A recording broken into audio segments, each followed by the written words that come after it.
রাসূল করিম সাল্লাল্লাহু আলাইহি ওয়াসাল্লাম বলেছেন, তিন ব্যক্তির দোয়া আল্লাহর কাছে খুবই তাড়াতাড়ি কবুল হয়ে যায়। প্রথম নম্বর হলো মা বাবা। মা বাবা যদি কোনো সন্তানের জন্য দোয়া করে অথবা বদদোয়া করে, তাহলে ওই দোয়া অথবা বদদোয়া আল্লাহর দরবারে খুবই তাড়াতাড়ি কবুল হয়ে যায়।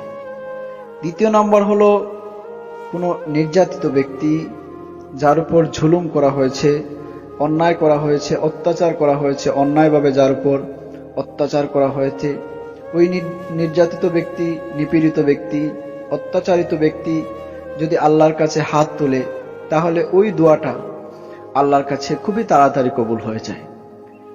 তিন নম্বর হলো সফরকারী ব্যক্তি। কোনো মুসাফির ব্যক্তি যদি, কোনো সফরকারী ব্যক্তি যদি আল্লাহর কাছে দোয়া করে, এই দোয়াটা আল্লাহর দরবারে খুবই তাড়াতাড়ি কবুল হয়ে যায়। আল্লাহ পাক রব্বুল আলামিন যেন মা বাবার খেদমত করে মা বাবার দোয়া নেওয়ার তৌফিক দান করেন, এবং কোনো মানুষের সাথে যেন আমরা অন্যায়ভাবে জুলুম না করি, এবং মুসাফির ব্যক্তিকে, যে সফর করতে এসেছে মুসাফির ব্যক্তি, তাকে যেন আমরা খেদমত করতে পারি, তার সাথে ভালো আচরণ করতে পারি। সেই তৌফিক আল্লাহ আমাদেরকে দান করুক।